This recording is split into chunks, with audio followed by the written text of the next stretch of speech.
Well, welcome back. We'll have to have you back again. Let's not make it another year and change until next time you're on the podcast. I'll be here for number 200. Okay, well, yeah, we'll talk about Matrix Reloaded. No. Welcome to the Crooked Table Podcast, where we discuss the world of film from a fresh angle. And now your host, Robert Yaniz Jr. Hey there, this is the second part of the Crooked Table Podcast 100th episode extravaganza devoted to The Matrix. So it might seem a little jarring when we just kind of jump right into the middle of the conversation. If you haven't listened to the first part yet, definitely visit crookedtable.com for that episode's post. I will link to it in the show notes below, as well as you can find it on iTunes, Spotify, and all the normal places. So if you're just now joining us, you know where to start to get the beginning of the Matrix conversation.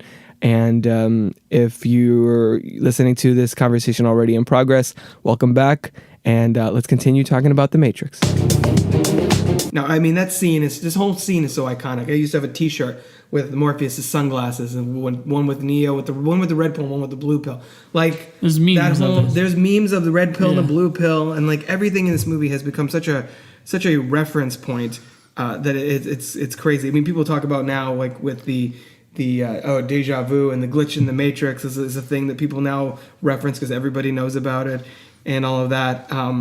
It's just the scene with it really this is where the exposition really kicks in. Up to this point, this movie's been very confident in what it's trying to get across. It really challenges the viewers, like I was saying earlier, challenges your perception. There's no easy explanations about what the Matrix is. They really build up what is the Matrix, this mystery that you're like, and this is really key part of the marketing too. The whole trailer is like, what is the Matrix? And then there's like, what is www.whatisthematrix.com was the website for the movie and everything. And then you see the movie and they jump in and everybody's talking about what is the Matrix, this mystery of the Matrix. You're like, what the hell? What is it? I've never even heard of this before. Why are we wondering what the Matrix is? I came to see a movie called The Matrix, so I'm wondering that too, based on that. Is he going to take these pills? I'm like, I have no idea what's going on. Is he going to take a pill and then he's just going to be in a cot, like with withdrawals or something? You never know. It could be a train spotting scenario. Yeah. So what?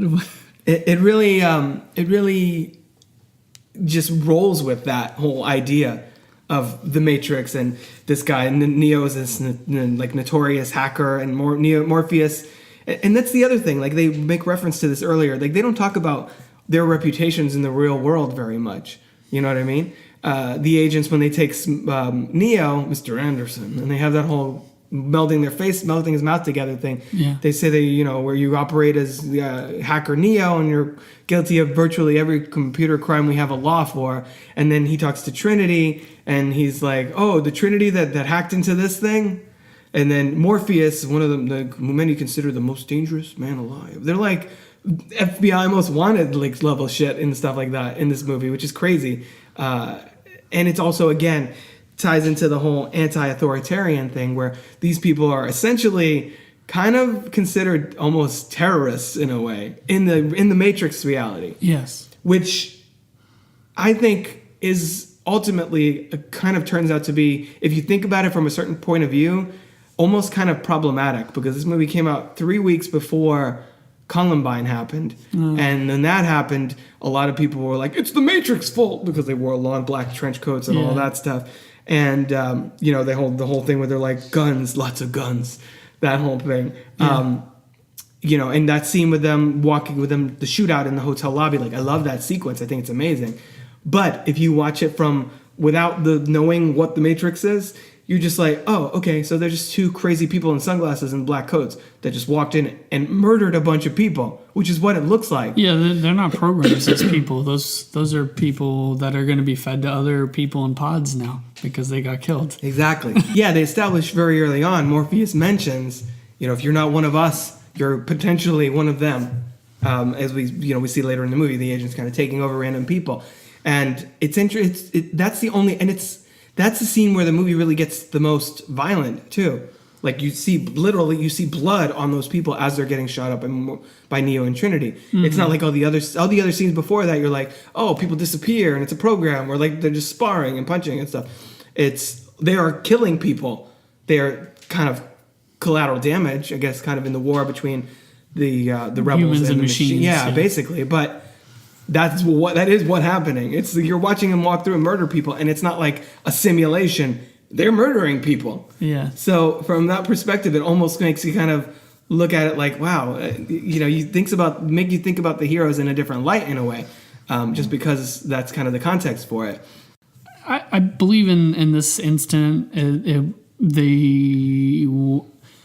order to stop the machines and to get Morpheus, they were standing in the way. Yeah. And they need to get them out quickly so they can get to the real problem. It's a Bane situation. It's a necessary evil type of deal. Exactly. If you on hand combat all the people, they could take out all those people easily, but then the agents would know and they would already be down there and they would be dead. So they had to go through with the guns and get it all done real quick, and then to get to the rooftop. So and even in real life situations, sometimes that has to be the case too. If they need to get a primary they need to get like a terrorist or something like that. There's sometimes collateral damage, and some of those people, they might be people that have been dragged into the situation. It's ballsy of the movie for not shying away from the violence that they're inflicting, is what I'm saying. Oh, you yeah. know what I mean? Like the fact that if you look at it from a real world perspective, that is the case. And the fact that the movie is not like sugarcoating it. Like, yeah, they're killing these people, but not really. It's like, it's a nice death. They're fine, Yeah. They're like it's bloody and messy and not like a RoboCop messy where some of the stuff in that movie, but it's they don't shy away from that. And I love that sequence. It's just an interesting wrinkle, an interesting way of thinking about that scene, which, by the way, if you remember, do you remember the video game The Path of Neo that we had on, I think, PS2? That was one of my favorite levels, because you got to actually play a lot of these sequences from this movie. Yeah, and you could go and run on the walls. Yeah, that was fun. So the whole time watching that, I was like, shit, I have that game. I have a PS2 still. Yeah. I should dig that out and be like, and jump into that, because that was a fun. I don't think that game was very well received in general, but I liked, just because I like that one, and I like the one with Matrix. the Smiths. Yeah. You get to fight the Smiths. Oh, yeah. Yeah. Well, because it's like basically highlights from the trilogy from Neo's perspective. Exactly. I think because they put out Enter the Matrix, and people were just like, what the hell? I'm in like some other story playing as Jada Pinkett. I don't want to play as Jada Pinkett Smith and this other dude. I want to play as Neo. So they're like, oh, okay, crap. You just won a game where you can play as Neo. All right, here you go. You're the one now. Yeah, congratulations. The Path of Neo, yeah. Yeah, exactly. Pretty much. You're the one. Congratulations. Yeah, I mean, and I like both games for different reasons. That's what came into my mind watching the lobby scene. And of course, keying up to that, we have the whole thing with Neo going in there, saying he's not the one to go and save Morpheus, and then Trinity giving her whole like hero speech, and that epic moment where she's like, load us up, that whole thing where they're like going in there together with the guns, lots of guns. I already said about that. So the other thing I want to transition to here that I thought was interesting with Neo and Trinity, they're both very, I noticed this before, but it really, I wanted to make sure we talked about it. Neo and Trinity are both very kind of androgynous, Keanu is a man who has kind of delicate features. Yeah, but delicate features. And then Carrie Ann Moss is, an attractive woman, but she has like hard jawline. She's got like kind of masculine elements. Attributes as well. Yeah. And I think that's interesting that they're both kind of androgynous, and in a way, especially when you consider now in the 20 years since this movie, both Larry and Andy Wachowski have become Lana and Lily Wachowski, and they both turned out to be transgender. Yes. I think it's interesting that in this film, with the way that the two leads are, gender is a very fluid thing in this movie, and I think that that's obviously something that was very deliberate on their end. Yeah, I think that translates to a lot of their work, even in Sense8. Sense8, I think, does it even there's more a lot of like, yes. it's more blatant, but even in this, was it Matrix Reloaded? That's the second one? Yeah. See, I don't even know. Where they have like the whole orgy scene. It's kind of like being like everyone is having sex with whoever. Right, and then Neo and Trinity, who when they're like they're having their, it's intercut with their sex scene, and Neo and Trinity like both dark hair, similar kind of muscularity or whatever, and they're like all up on each other. With the only holes you really see are the ones that from the Matrix, and they're just like it's like an amorphous blob of two similar looking people, kind of making love and things like that. And I think that and the way that they handle that in here, because this is 99, this is when being gay was even still kind of taboo. This was a couple years out from Ellen DeGeneres is coming out, but that was a huge deal, and she got a lot of hate and a lot of crap from people because they were much less accepting then than they are now. It's interesting in that regard how far we've come in 20 years, where now if you say something about a gay person or you use the wrong pronoun or whatever on a transgender person, now you're a pariah, you're the asshole. Whereas 20 years ago, it would be the other way around. It wouldn't, you know what I mean? Now that it still doesn't exist. Well, no, I'm not saying it exists, but now that this it's closeted more. Yeah, the social norm is to be respectful and accepting of gay people and transgender people and the LGBT community. Whereas back here 20 years ago in the 90s, every movie had jokes making fun of gay people, making fun of trans people. I mean, you got the character in The Wedding Singer, Kai and I talked about on the Ace Ventura episode, how that whole twist at the end is super transphobic and basically like, kind of mocking that entire community. Yeah, I mean, it's at the time, Jim Carrey's reaction is very comedic and funny, but at the same time, it's very dated. Homophobic. That sensibility is very dated. Yeah. It's not at the time it wasn't seen. I mean, by LGBT community it probably was, but at the time it wasn't seen as in the mainstream as like, whoa, this is offensive. It was a different time, but here they were also able to. Also, it's Jim Carrey. I don't know.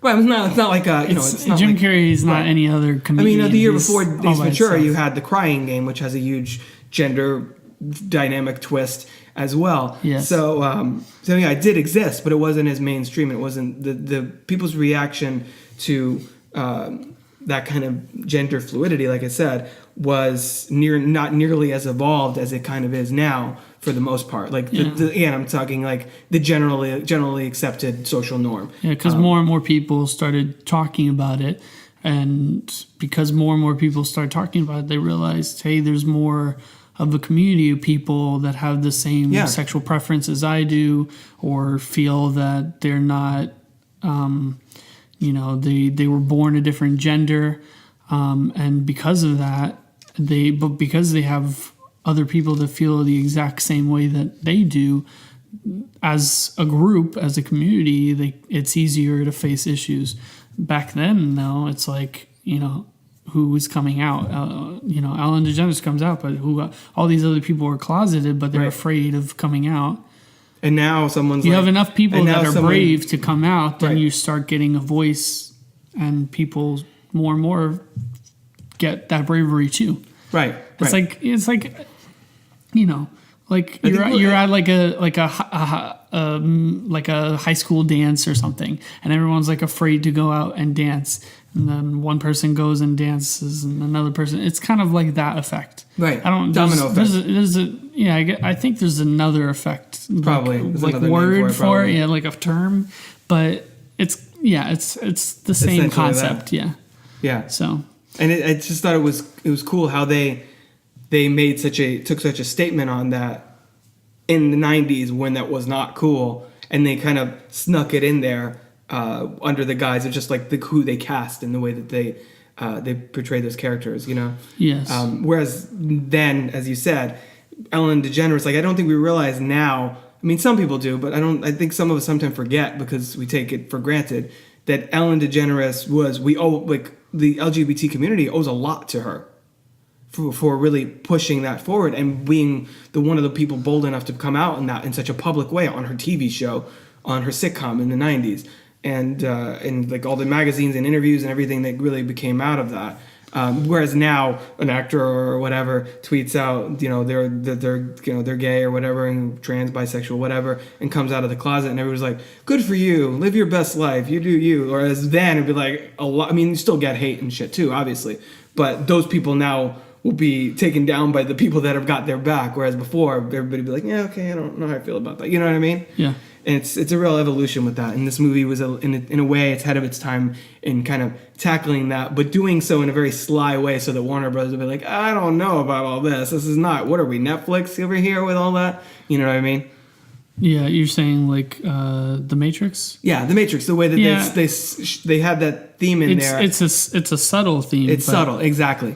Whereas with Sense8, because the world has changed, they can be like, oh no, we're going to have gay characters, trans characters, it's all good, whatever. They're going to have orgies. Yeah, there's like an orgy every other week or whatever on that. I mean, not a week, it's not you know what I mean, it's not aired every week to week. But another way that the time has changed since this movie is that this 1999 was the year that I think we first got internet in our house, like right around there, because I remember going online and like AOL chat rooms and whatever, and seen people talk about the Phantom Menace, things like that. So this was, I guess, around the time that the internet was really going into every home. Full speed ahead. Right, exactly. Yeah. You've got mail and all that. Yeah. That noise. What? That was supposed to be that wasn't a Chewbacca impression. Oh, okay. That was the dial-up connection. Oh, yeah. Okay. It was like some kind of alien creature. I'm like, is that supposed to be a porg or something? No, that's so it's really when kind of technology started to become an inescapable part of our culture.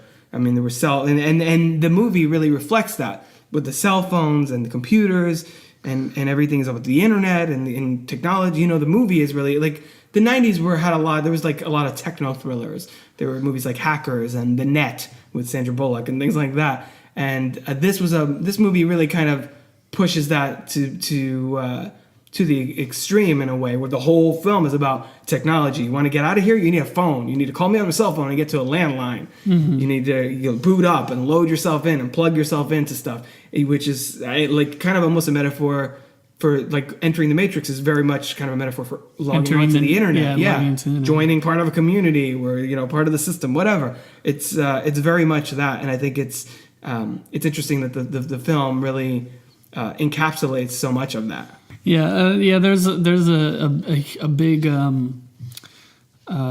theme of computers and technology, and like we said, it starts with the binary code and has that greenish hue of the text on the screen, and he's a programmer himself, and they're all programs and Matrix and different programs and stuff like that. Yeah, it's a lot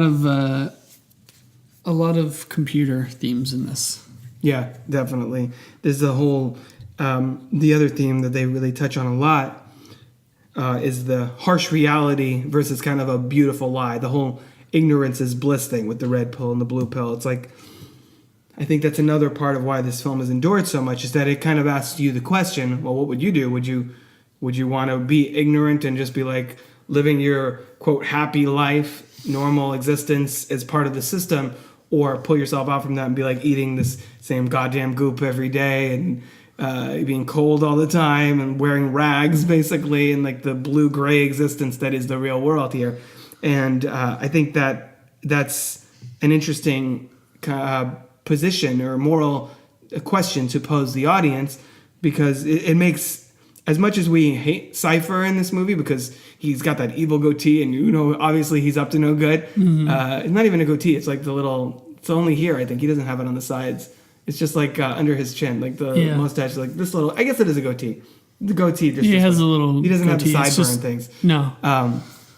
He's obviously supposed to be sort of a devilish figure. He even looks kind of evil with his facial hair and his bald head. Bald head. People with bald head. No, obviously, I'm not discriminating against bald. That's disparaging bald. I mean, my hairline is running away from itself. No. So. I will, if I'm not careful, I'll look like Cypher too with my facial hair and my bald head in like 10 years or less. No, and then you'll look evil as well. Yeah, that sounds about right. But it makes Cypher's turn sort of understandable to a certain degree. You understand why after we don't know exactly how long he's been part of Morpheus's crew. We don't know, We know that the reality in real world is supposed to be closer to 2199 or so, they think. But we don't know how long that Cypher's been unplugged. We don't know if it's been 10 years, 20 years, how long he's been kind of just working for Morpheus and, All he does he is said whatever. 9 years. Did he say 9 years? Yeah, 9 he did. years. Okay, so yeah, he did. In that one scene when he's going around being like, I wish I could be there. When they break you.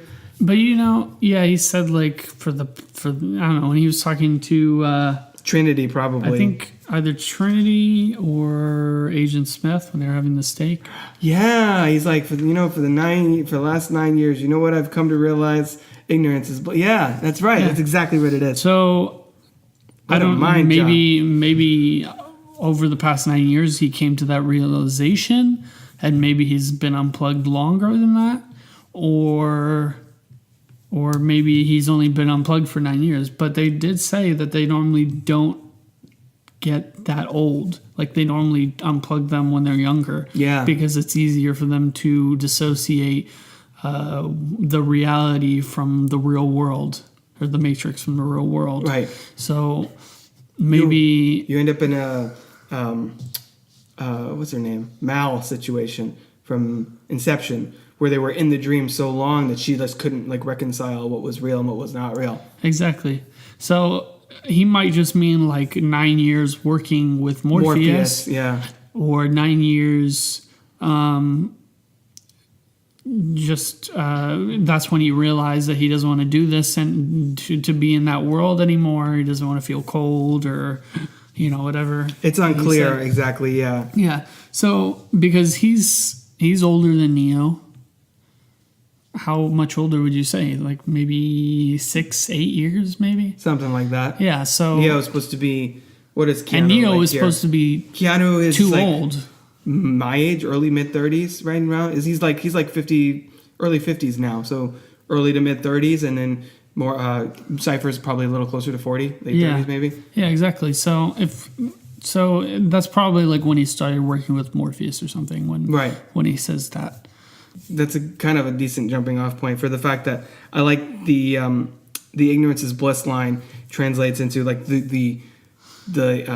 not desolation, but like the harshness, I guess I'll go back to that, of the real world, because then they have Mouse talking about, have you ever had tasty wheat? Like this runny gross shit tastes like tasty wheat. The whole thing about chicken tasting like everything, and kind of soon after that they talk about food a lot in this like relatively close span. He talks about that, and then Neo's driving to see the Oracle, and Keanu Reeves says to Carrie Ann Moss in the movie, says, I have all these memories from my life and none of them happened. He's like, this place had really good noodles. And I think that's kind of an interesting, a pointed way, because we define so much of our lives, but like food is such an important thing for us. You know what I mean? Like, oh, we'll get together and grab lunch or whatever. Like, we sit down around a table and talk about our day, and it's like a communal experience for us. So it's so much about how we define our life is just by the time that how we spend our time eating food and what we, and the interactions that happen. So, yeah, exactly. So I think it's interesting that they use food to really kind of get that point across of the disparity between this experience and this experience. And not only that, I like that exchange in the car with Neo and Trinity, because they're trying to build towards the romantic end of the Sleeping Beauty moment at the end. Mm-hmm. But until later in the movie, after Morpheus is captured and she's like, since I am the ranking officer on this ship, I believe you can go to hell. That whole moment where she joins him on the mission. Mm-hmm. Up until then, they don't really have a lot of one-on-one conversations. Like there's a beginning early on in the club, but there's a long span of the movie where it's really more focused on the bromance between Neo and Morpheus. They actually spend the most time together for pretty much all of Act 2. It's Neo and Trinity barely talk to each other. Yes. And I think that moment also is kind of key to keeping that relationship through line going throughout the whole story. And there's also that line that I really love, where Morpheus is walking with Neo through that test program, and he says about how everybody's like so hopelessly dependent on the system. I thought that was really, that's the realness I wrote down. Are you talking about because that's like so true about how we're talking about the system. And how, are you talking about with the one with the woman in the red dress? Right, exactly. Yeah. Exactly. Yeah, because everyone is, like you said earlier, everyone is thinking about where to go to, what to do. I have to go to this and such job. We're all wearing the same things. And we're tied to the system. Right. and dare we go out of the system, we won't survive. Right. And then you could read that a million different ways, Yeah. whether that's like, oh, I decide to, be gay or pursue a different lifestyle. My parents want me to have kids and I don't want to have kids. I want to live my own life and make my own decisions. I don't want to work a 9-to-5 job. I want to start my own business. Like, you could read that so many different ways, that statement of like being part of the system. And, you don't want to follow the norm. You want to kind of go off the grid and not off the grid, but go off the beaten path. That's a better phrase for that. And live your truth, basically, sort of thing. So instead of the monotony of life. Exactly. Yeah. Kind of have live your life with passion and things like that, and have a little bit more excitement and spontaneity instead of just a routine schedule. Right. As we touched earlier. Right. Exactly. Yeah. One thing about this movie that I love the action. Like, even when Smith and Morpheus meet, like, you understand. The Act 2 focuses so much on developing Morpheus as a guide for these other characters that when he's taken, you really feel the impact of, oh shit, now what are they supposed to do? This is like their leader, essentially. Yes. That when Smith and Morpheus meet, you understand those characters, you understand what they're doing, you understand, with all the combat in this movie, really, and all the action, you know who the players are, why they're doing what they're doing, and you can see the movement happening. Like, the camera stays still so people can fight. You know what I mean? It's none of this like Michael Bay quick cut bullshit. It's like, you know where they are. You have the geography of the place. They say one of the big tenets that I've heard on and on again about how to direct action is you need to establish a sense of place. If your audience doesn't know where these characters are in relation to each other or in relation to their environment, they're not going to be as invested in it, because they're not going to, it's just going to look like a bunch of jumbled, cobbled together footage. Yes. It's not going to feel like a true sequence. And I think this movie really focuses on character first. That's like we said, there's throughout like the first 2/3 of the movie, there really isn't that many. There's action, but it's sprinkled throughout until it becomes like a full-fledged action movie, like the last 40 minutes or whatever. Then it's just like, the lobby fight, the rooftop fight, the helicopter to go get Morpheus. I think it's even less than 40 minutes now. It's yeah, like 20 minutes. Yeah. Well, but then you get the combat, the thing with Smith and Neo in the subway, the chase scene to get to, like, there's a lot. It's like basically constant wall-to-wall action the last like 30, 40, whatever minutes, like that last act. And they earn that throughout by establishing the characters first and building to it. And I also think in a lot of ways this movie kind of set a new standard for Hollywood stars doing their own stunts. Because when the camera's on Keanu Reeves and Hugo Weaving doing fighting, that's Keanu Reeves and Hugo Weaving or Carrie Ann Moss or Lawrence Fishburne up on wires and shit. Yeah, exactly. And Lawrence Fishburne was only a few years out from his Oscar-nominated role playing Ike Turner in What's Love Got to Do with It. So he's not an action star. He's a dramatic actor. None of these people, I think Keanu Reeves, I don't even know if he was really so much of an action. I don't even know if he was really into martial arts at all at this point, or if maybe since this movie he kind of kept it up, because obviously now he's John Wick also. And yeah. So I wonder if this was kind of the movie that like made him realize that, this martial arts, this is a good training for me, or if it was a part of his life before that. I don't know. But I think that's, after this point, I think a lot of stars probably were like, oh man, my agent says that I have to go train for 6 months to do this fight sequence and stuff, not just be in shape, but like actually do some of the stuff that I'm supposed to do. Yeah, what a bunch learn of crap. Choreography. Yeah, exactly. Exactly. A lot of Hollywood people were not, Hong Kong, they did that all the time. Jackie Chan and all these people learned how to do the moves and stuff. But that didn't really happen before The Matrix here. Well, they knew how to fight prior. Some of the actors, they just learn. Well, most of the actors, they just learn the choreography. So it's right. like dancing, pretty much. Unless you had like a Van Damme or a Seagal who are already athletes in a way. Like even Arnold Schwarzenegger. Like you watch those movies, those action movies, with Arnold Schwarzenegger, who was a bodybuilder, so he had the physique and the muscles.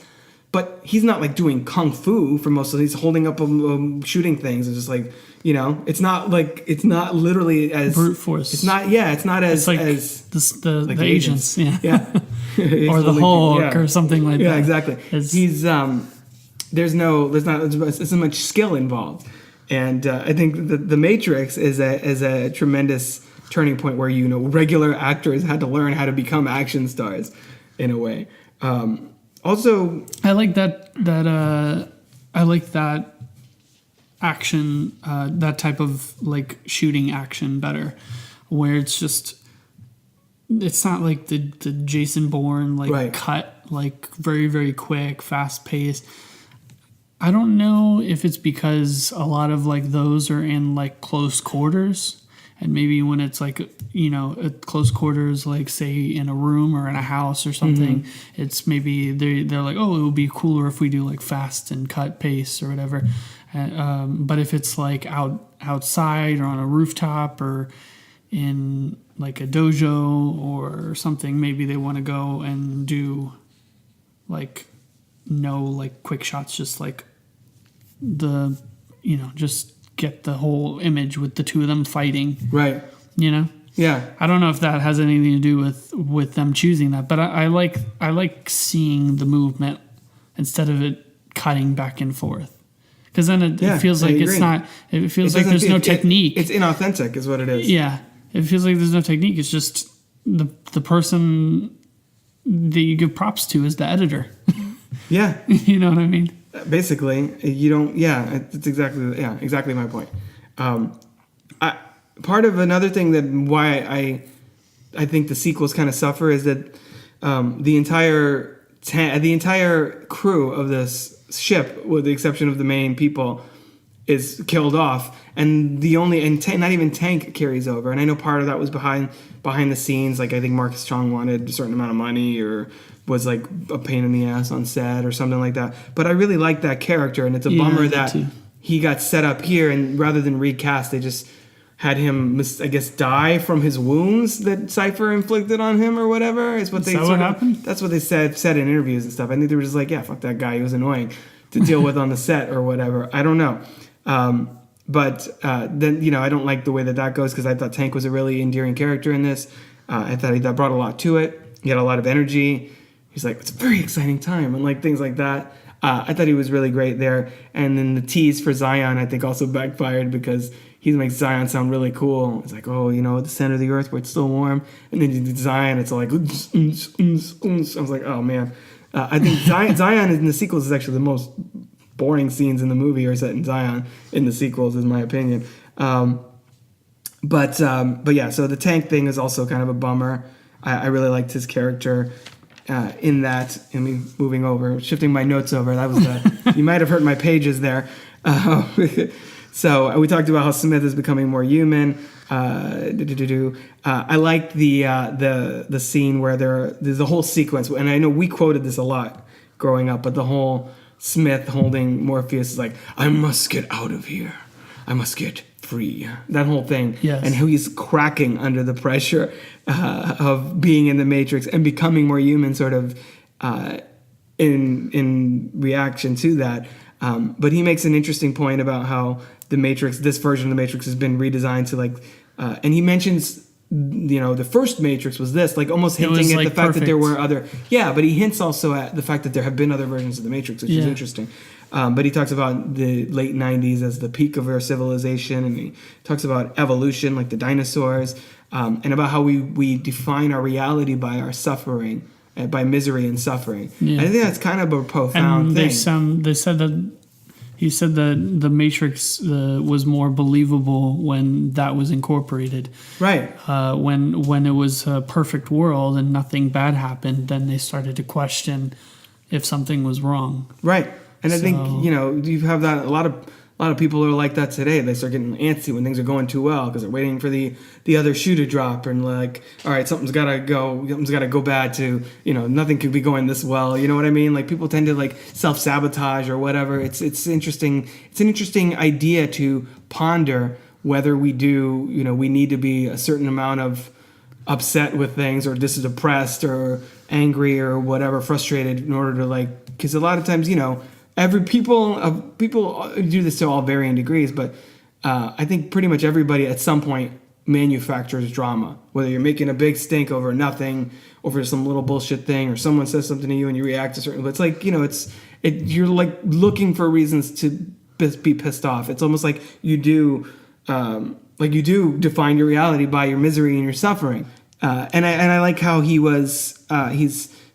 Tank explains that they're breaking into Morpheus's mind, and it's like hacking a computer. And then the movie kind of continually, whether it's Smith kind of freaking out about, being in the Matrix and how much he wants to get the hell out of there, or, Tank explaining, kind of drawing parallels between the humans and the machines. It's ultimately like, we're not so different, you and I. It's like that kind of thing a little bit. Yeah. And I think that's an interesting thing. Like the more they're around each other, the humans and the machines kind of become, it's like symbiotic. Yeah, they kind of like find like a middle ground between the two, where the robots are becoming more human, the humans are becoming more robotic. Exactly. Or methodical.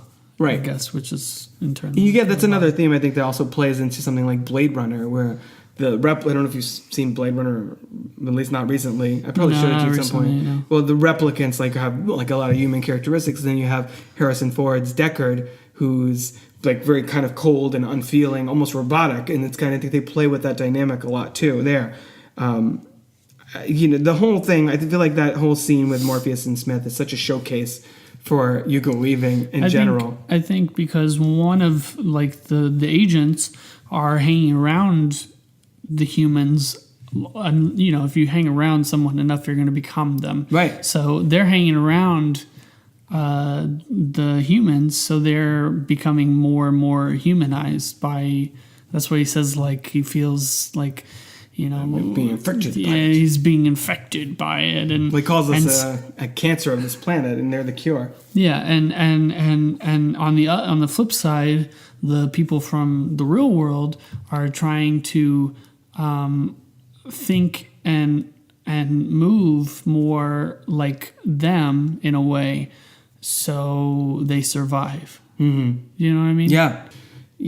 Trinity has to learn how to fly a helicopter by having it uploaded, knowledge uploaded to her. It's like we're having skills and stuff uploaded into our consciousness, and they're developing human emotions. It's weird. It's like we're starting to flip places. Yeah. And you can think about. I was thinking about like how does she like know like the model of that helicopter? Well, they probably uploaded all of the models of helicopters and cars and guns and all this stuff into their head, so they know the names of them. Yeah. And then if they're like, oh, I see, this is that model. This is the 2015 model or whatever. They know it because they had that previously uploaded, and then he can go and pick that file and load it in instead of loading how to drive every single helicopter or car. That's a good point. Whatever. You upload the table of contents of the book, not necessarily every single chapter. So they know like, oh, I want chapter 27 of this book, and then you just go and you pick that knowledge and you put it in. Yeah. Instead of otherwise you'd spend hours learning how to drive everything. It's like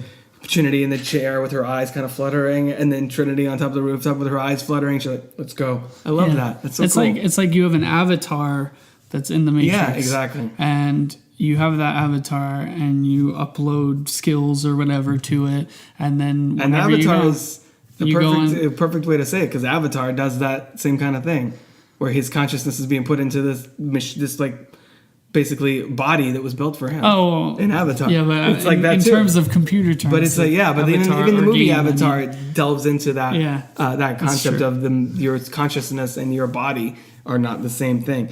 It just so happens that they look exactly the same, but they don't have to. Right. I suppose they could be anybody. Well, it's the residual self-image, right? Yeah. When in real life, they look like their hair's all jacked up. They could have all acne and stuff, and then you plug in, you're like, look, I'm awesome and buff. Sweet. Yeah. And that's something I reference. Like, I reference residual self-image all the time. Like in terms like the mouse guy, like, he's small, but in the Matrix, he could be really, really strong. Yeah, he looks really cool and stuff. Yeah, if he had the capacity to, it all depends on your mental skill, I think, more than your because muscles don't mean anything in that world. Right. Just like he says, you think that's air you're breathing now? It's a great moment. There's nothing, everything you've eaten, everything you've experienced, everything that you think is true in terms of strength and and it's just all make believe. Right. It's all It's all programming. yeah, exactly. It's all programmed to make you believe more in the Matrix. Programming from the Matrix or society, depending how you want to read it. Exactly. Yeah, because I mean that's another good question. Like the real world when it was before it was before it was like destroyed, did it have the same attributes as the Matrix, or was it completely different? They said they modeled it after. I don't know how much they changed. Did the food taste that way? Right, they don't know. Did food taste anything? Did they even have food? They didn't know what to make chicken taste like. That's why it tastes like everything. Yeah. The dude says. Yeah, I don't know, but I guess, yeah. And then Morpheus, they save Morpheus, all the action stuff happens. We're kind of haphazardly jumping around, but my notes written as I was watching the movie. So they save Morpheus, he jumps up and leaps into his little bro hug with Neo. Then and again, one of my favorite moments in the movie was the helicopter crashes. Morpheus, they drop Morpheus, so he's not by Morpheus, not to his death, to the rooftop. Yeah, that would be counterproductive. And then the helicopter starts going down because Smith shoots the engine, the fuel's leaking, and Neo insanely decides, you know what? I know I'm not the one, but I'm gonna somehow pull up this helicopter, I guess, to slow it down. I think he reacted instinctually because he cares about her. No, too. yeah, he did that because he figured that maybe she would Which take is the what rope she does. out. Yeah, and that and scene, that whole moment where the helicopter hits the building, mm-hmm. and before it explodes, the ripples on the building is so cool. Such a great idea. Yeah. There's so much of visual imagination and just creativity in every element, in every instance, in every moment of this movie, and little touches like that. They didn't have the thing ripple. It could have just exploded. But that just reflects that, hey, they're in a program, this is what happens, and then the actual consequences follow. Yeah. And then they got the shot of Carrie Ann Moss swinging away from the explosion and hitting right into the glass, which yeah. obviously they just had a piece of glass, and the camera behind the glass was shattered in a certain way. Yeah. And that's so cool. There's so many great ideas in this movie. We're kind of winding down here. I like the Western homage in the subway fight, that the newspapers blow by instead of tumbleweeds. It's very clearly framed, but behind Neo, and you see Smith in the far end of the frame, and then reverse. Standoff. Yeah, I love that. That whole scene is amazing. I also noted that you only see them disappear into the phone for the first time, at the end of the movie. We know that they get out because they pick up the phone. They pick up the phone. You mean when the Matrix? When they Neo exit the Matrix? Well, no, Morpheus does it. And we kind of see Morpheus go zoom into the Matrix or whatever. Yeah. Into the phone and then waking up, kind of I guess logging off that session in the Matrix. If we're using this basically a computer program, a computer game almost, because every time they do it before, it's they cut to something else, or the camera's revolving around the group. As they're about to pick up the phone, and then they're there in the Matrix. So you never see them. And again, that's because creativity, necessity being the mother of invention, they save that kind of digital effect for that one instance. Yeah. When you need to see it. Can Neo be killed in the Matrix? I mean, he is, and then comes back. No, I mean he's after digital that? Jesus, basally. Can he be killed after though? He can't, right? In the Matrix or in the real world? In the Matrix.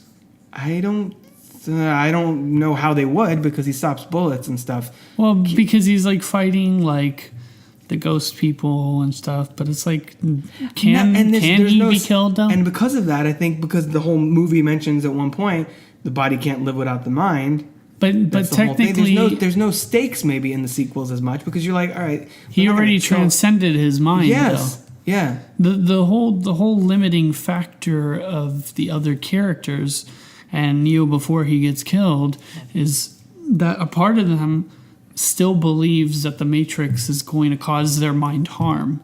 Right. So because they didn't have that sense of Zen, they are going to be killed. But if you have that sense of Zen and you become one with the Matrix, It's not the Force now. Come on. Oh, in terms it is. If you realize that, hey, this is all, like, I guess, make believe, you can kind of say. This is all program that I've been uploaded into, and my past experience. Like say you put like Tank or Dozer in there. Yeah. They would probably be okay with it because they didn't grow up with it. But all these other people grew up in the Matrix. They have those implanted memories. So that drags them down on transcending the Matrix. Right. Do you know what I mean? Yeah. Because they have that. It's like like he's like, oh, I used to eat there. You know. Right. Like once. Like, does he say that It's after he gets killed? When Morpheus tells him, you know, you're faster than this. Don't think you are. Know you are. And then, like, at the end of this movie, he's like, I know that I'm invincible in the Matrix. Yeah. I mean, I'm invincible in the Matrix now, I guess. It's like once you know, it's like you kind of think it into reality. Yeah. Sort of. Yeah. Yeah. No, I think that's a good point. That's also a good life lesson too. If you think it, you kind of touched on this earlier as well. But be the change you want to see in the world, that kind of thing. It's like, if you but that's another thing, like when he gets killed he's not Neo anymore. He's the one. There's that triumphant music that happens too. I feel like he's like, not Thomas Anderson He's anymore. like his soul, like his energy. Well, has been reverberated back to life through the kiss or whatever. Right.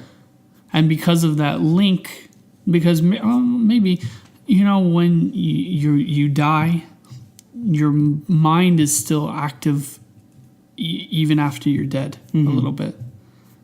Your mind is still like, your mind's the last place to go. Right. Now, when Trinity kisses him, his mind's still active. That anchors him into the real world. She's his constant, like Lost. Yeah. Again, another Lost reference. She anchors him to the real world and brings him back to life. Once he's brought back to life, it's essentially his spirit that comes back to life. Right. Not Neo with memories and all these things that are tying him down to the Matrix. Now he's anchored in the real world. Right. And now he's not any more different than Tank or Dozer that grew up in that world because he's been anchored to that world now instead of the Matrix. So he switched, he switched his perspective from the Matrix to the real world. And because of that... I didn't think of it that way. That makes a lot of sense, actually. And because of that... It's a spiritual allegory. So much of this movie is that way. He's able to see the code for what it is. So when he wakes up, he doesn't see the agents, he sees the code of the agent. Yeah. So then subsequently that they're going forward, when he's in the Matrix, he sees the code of the Matrix. Exactly. He does, when he wakes, he does seem way more at peace. He's not, right before that, he's like, get me the hell out of here. And he's running around, he's all super nervous. And then not only is he not, he acts more like the agents. Right. He easily fends off Smith with no problem. Without even like really moving. He literally destroys him from the inside out. And then when he comes out, you get that great shot of Hugo Weaving, like part of Hugo Weaving's face, literally screaming as it flies past the camera, which I think is, again, really creative imagery. You have to think, at that point in the movie, both characters are as far apart from each other as possible. They've completely switched roles at this point. Right. The other one... Agent Smith is usually like straight to business, just robotic in sense, no emotion, men are already dead. And Neo's like, wizard, get me the hell out of here, or he's like freaking out. Oh yeah, you know what I mean.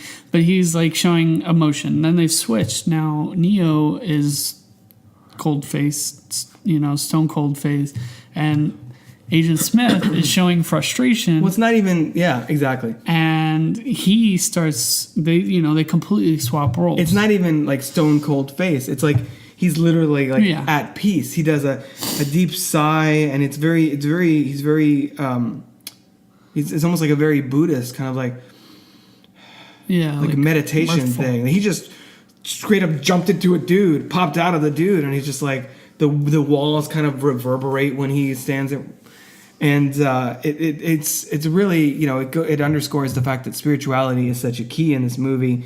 And then, of course, he gets out of the Matrix just as they turn the EMP on to stop the Sentinels and things like that. And we have our kiss, and then, yay, Neo's saved. He's the one, for sure. After spending the whole movie, he's the one. I'm not the one, Trinity. He told you exactly what you needed to hear. How could he die? He's not the one. And then Morpheus like, he's the one. Oh, with the music and everything. Yeah. And then Neo does his whole thing about afraid of us, afraid of change, anything's possible, which feels like it's speaking directly to the audience. And he flies off doing his Superman thing, as Link would say in the next film. It's like a piece of literature. It's a philosophy course mashed into a sci-fi movie too. Yeah, that's the thing. Yeah, there's so much. It's such a rich experience that now watching it, I still notice new things about it to the point that I had 4 pages of notes. Do you think they're gonna revamp the Matrix? They've talked about it. There's been talks and rumors or whatever about, or continue the Matrix in the same timeline. That's what I've heard. I've heard initially there was reported that Warner Brothers was interested in doing a Matrix reboot, whatever that means these days. And then one of the screenwriters attached to it came out and said that they, nothing's happening just yet, but that they're very much interested in telling more stories in this universe, which makes sense to me with the understanding that the same continuity and all the stuff with Neo, Trinity, and Morpheus happened. And then whether they pick it up from there decades later or whatever, older or whatever, when they're older, or with doing Force Awakens style where that happened, but we're focusing on new characters. There was even rumor going around about they wanted Michael B. Jordan to lead it for some reason, and one story came out speculating that they were maybe thinking about a young Morpheus story or something. I don't know if they would do. I would prefer personally not hope they wouldn't go the prequel route. Yeah. I mean, I saw Solo and it's fine, but I could have done without that movie. I'd rather you just focus on new stuff and pick up 20 years later, bring back maybe the same actress as the Oracle or whatever. It'd be cool just have it kind of in real time. Maybe the piece between the machines and the humans is already kind of shaky when it starts. Maybe it finally breaks, something happens, and the piece ends, and it starts all over again, and they have to go into the Matrix and do some shit. There's so much they could do with this world. I think the only way of them being able to do it is take all 3 as a package. Yeah, deal. you have to. As flawed as the other 2 are. Right. So, well, I mean, you don't have to reference every little thing. Did you know there was werewolves and vampires? It'd be cool if Agent Smith ended up getting caught in the program of the Matrix or something. Uh-huh. And then now he became an older man. He emerges 20 years old, Tom Hanks in Castaway style. He's the age he is now. For so long, Mr. Anderson. Oh, tough. But I finally found a way out. Nice to finally meet you again. Or nice to finally see you again, Mr. Anderson. It was inevitable that I would escape. I think most of these actors would love to come back if the Wachowskis are involved. Now, if it's a bunch of crap thrown up there by another team. If it's a different team but it's not terrible, I still don't think Keanu and stuff, because he said he would only want to be involved if the Wachowskis are writing and directing it. Yeah, exactly. Yeah, what we I know learned nothing today about is, the other two. No, what we learned today is go watch The Matrix if you haven't seen it for some reason, and now you know everything about it. So sorry. And if you have seen it, you should go back and you'll find things that go blind buy it on Amazon. That'll make you love it more. Go blind buy it on Amazon on Blu-ray, and then watch it over and over, and then you'll love it as much as us. And also, Freddy's needs to go watch the Matrix sequels because he needs to brush it up on it. No, I don't want to. I'm going to pretend they don't exist. If you're interested in joining me on the show to chat about one of your favorite films, head on over to crookedtable.com/guest. Or you can consider supporting the show at patreon.com/crookedtable. Of course, you can always find more podcasts, reviews, videos, and other movie-related goodies over at crookedtable.com. Until next time, this has been the Crooked Table Podcast, and I've been Rob. This has been a production of crookedtable.com. All rights reserved. CROOKED.